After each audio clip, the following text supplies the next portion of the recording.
tenemos en línea a Inés Capdevila, periodista, analista internacional, secretaria de redacción de internacionales del diario La Nación, que bueno, que muy amablemente, siempre cuando la convocamos, está con nosotros. Así que, hola Inés, acá Damián Joal, Martín de Nicola, Laura Bajás, te saludamos. Buen día a todos, buenas tardes a todos, ¿cómo andan? Todo muy bien, Inés, bueno, gracias por estar ahí. Y la primera pregunta que te quería hacer es, teniendo en cuenta el triunfo, el contundente triunfo en el voto popular, en el colegio electoral, con mayoría en el Senado, se supone con mayoría en la Cámara de Representantes, ¿Donald Trump está dispuesto a ir por todo? ¿Pensás que lo va a hacer esta vez? Sí, no queda mucha duda de eso.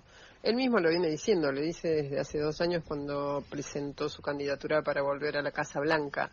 Va a ir por todo en cuanto a políticas y va a ir por todo en cuanto a venganza con aquellos que creen que lo hicieron pasar por todo un proceso de lawfare, lo que él llama el lawfare. Recordemos que tiene 4 causas judiciales que pesan sobre él, y sobre todos aquellos que después de haber participado de su primer gobierno empezaron a cuestionarlo y criticarlo abiertamente. Entonces va a haber un proceso de vamos por todo muy extendido digamos, a lo ancho de la política norteamericana. Y él, a ver, obviamente tiene el respaldo político de las cámaras y demás, el contundente triunfo, un partido demócrata que creo yo va a quedar en reconstrucción, pero las instituciones norteamericanas que fueron un poco va a ir por ellas. Lo que vos estás, si querés, sugiriendo es que él tiene la voluntad de ir por las instituciones, ¿no? Habló del gobierno federal, entrar fuertemente. ¿Vos pensás que las instituciones de Estados Unidos esta vez no van a poder frenar los impulsos, llamarlos de alguna manera, autoritarios de Trump? Bueno, es una gran pregunta.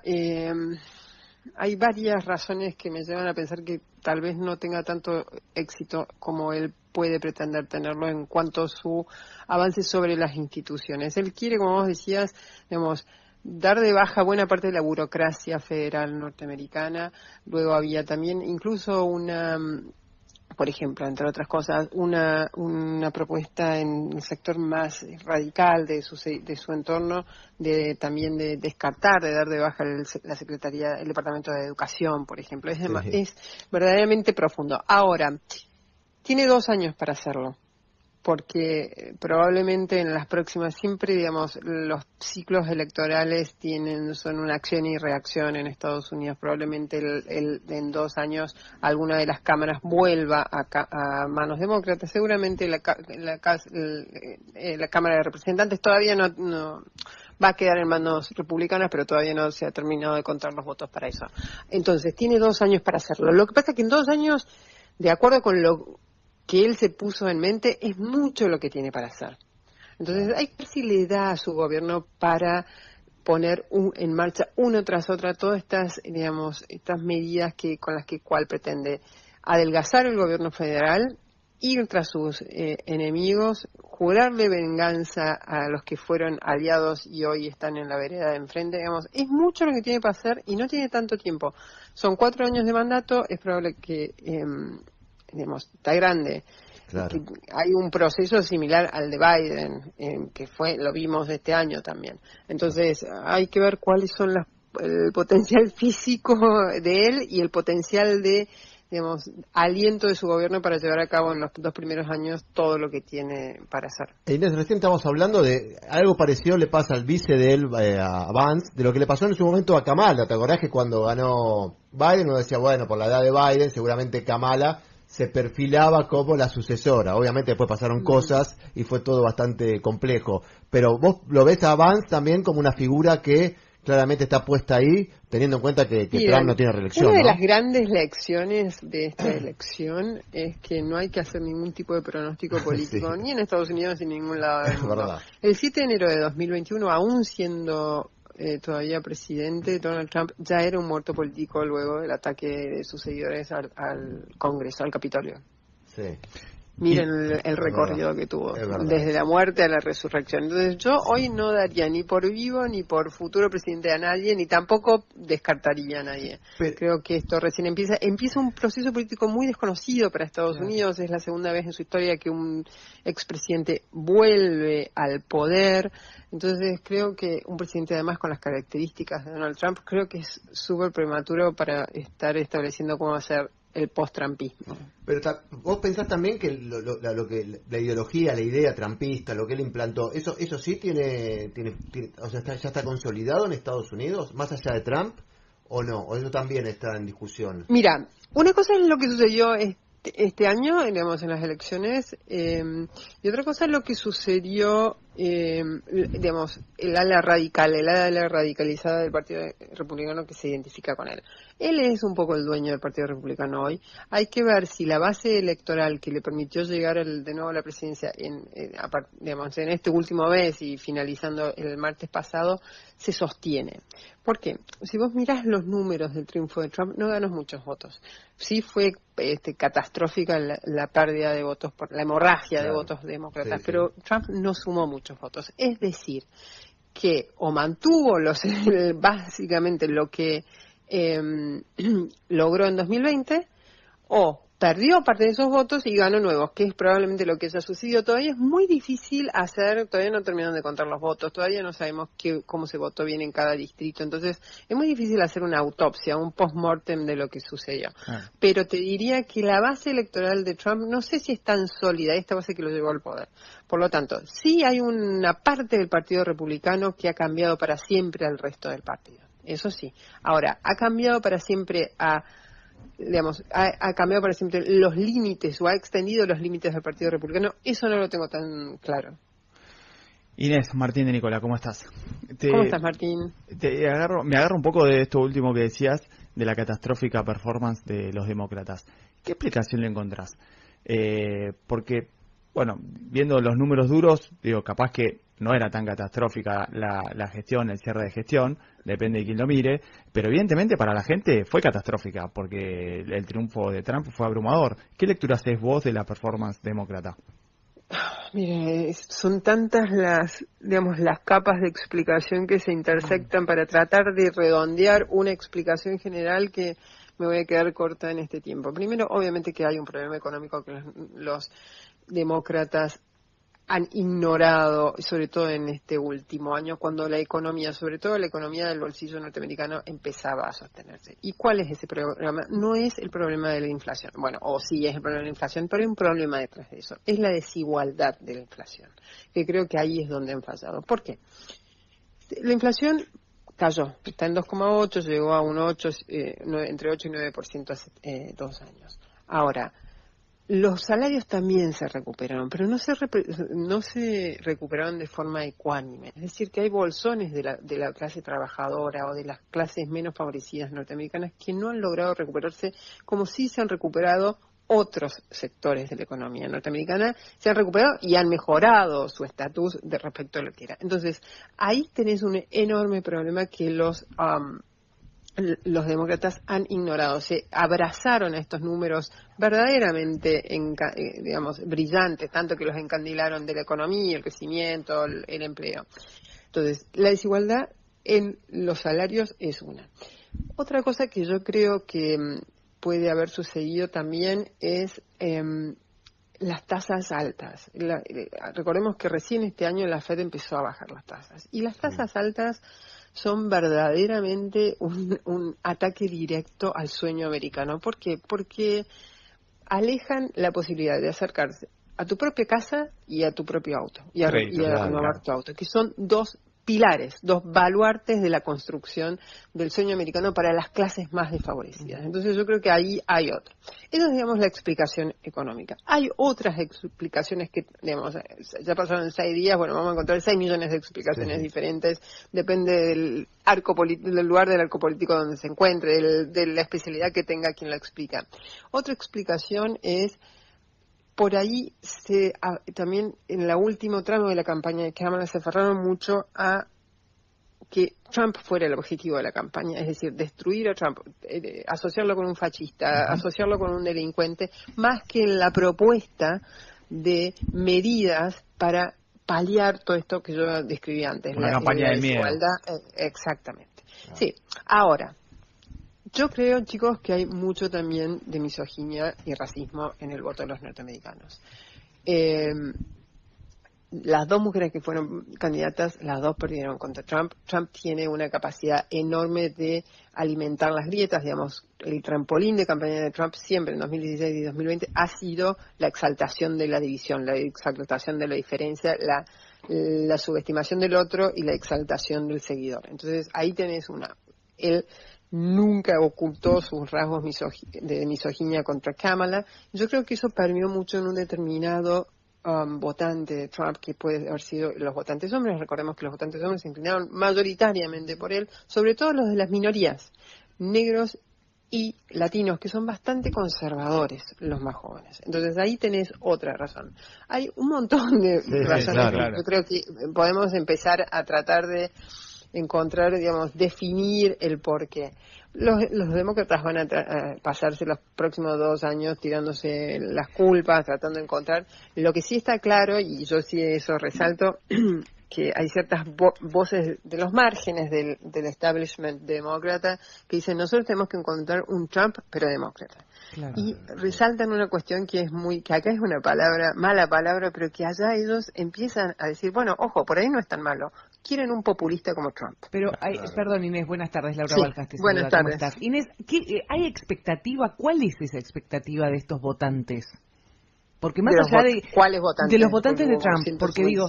De los votantes de Trump, porque digo, más allá de que esto que vos comentabas recién del bolsillo, de la inflación, que recién se empieza a ver tarde, digo, tiene que haber además una respuesta a una expectativa de cambiar alguna otra cosa. Mira, sí, la expectativa de cambio fue algo que sistemáticamente apareció cuando en los sondeos a boca de urna se le preguntaba a la gente cuál ha sido el factor de la condición de su voto, qué había influenciado en su voto, el cambio, la necesidad de cambio. Ahora, después ponerle nombre y apellido a ese cambio o definir los contornos es muy difícil. Claro.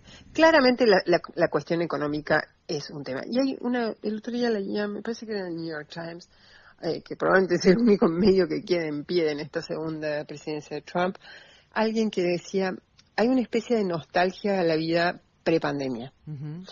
Y yo creo que es un poco lo que, si tenemos que ponerle nombre y apellido al expectativa de cambio, es eso. ¿Qué representaba la vida prepandemia? La vida sin sobresaltos, la vida sin inflación, la vida que vos sabías que la docena de huevos costaba $3 y el año que viene a lo sumo iba a costar $3.20. Pero esa previsibilidad, esa estabilidad de la vida, más allá de que el presidente en ese momento fuera un tipo que todos los días amanecía con un escándalo. La estabilidad en la construcción económica del potencial de vida de los norteamericanos, creo que es eso un poco, la nostalgia prepandémica, y eso se asocia mucho con el cambio.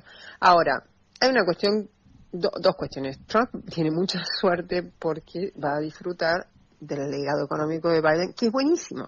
O sea, con la caída empiezan a caer las tasas, entonces todo esto que venía siendo una situación acuciante para una parte del electorado norteamericano, va a empezar a mejorar casi inercialmente el año que viene por la construcción de los cimientos económicos del Bidenomics, ¿no? De lo que sería la economía de Biden, y por la caída de las tasas.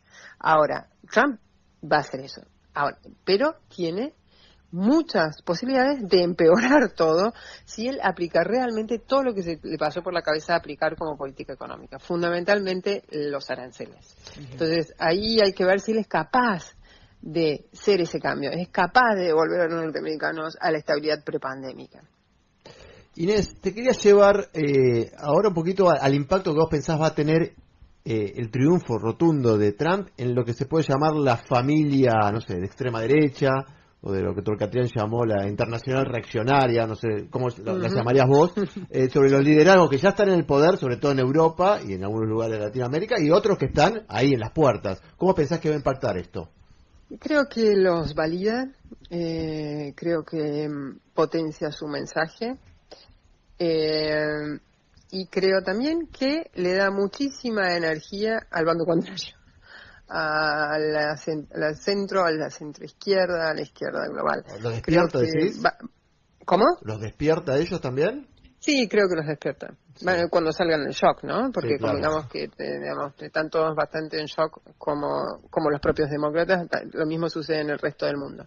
Creo que estamos ante un par de años de muchísima alteración política, de muchísima guerra cultural, mucho más. Creo que la guerra cultural que está, digamos, surcando todos los continentes, o al menos Occidente, incluido la Argentina, aunque yo creo que Argentina no está bien en la periferia de Occidente, va a, digamos, toma nueva potencia con la llegada de Trump, para un lado y para el otro. O sea, a la vez que magnifica el discurso de los grupos de la derecha más radicalizada, de la derecha, también va a poner o va a despertar y va a poner en pie de guerra a la izquierda.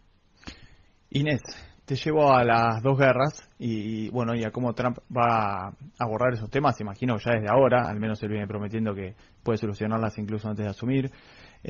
¿Cuál pensás que va a ser la prioridad de él? ¿Ucrania o Medio Oriente? ¿Cómo pensás que va a abordar esa situación?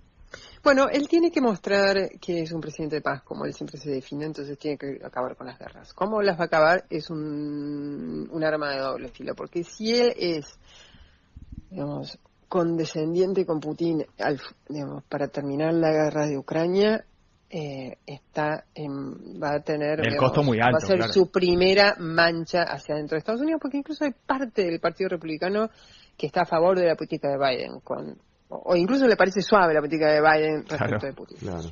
Entonces, allí no es todo tan fácil, no es todo tan monolítico. Y luego Medio Oriente, muy a pesar de la comunidad árabe que votó a Trump en Estados Unidos, le va a dar un cheque en blanco a Netanyahu. Ya se lo había dado Biden, pero el cheque en blanco de Biden era un poquito ambiguo, porque es un cheque en blanco en cuanto a asistencia militar y asistencia económica, pero era tenía sus, digamos, sus matices a la hora de cuestionarlo públicamente. Tenía cuestionamientos públicos, es cierto, lo dejaban hacer, pero lo cuestionaban. Sí, exacto.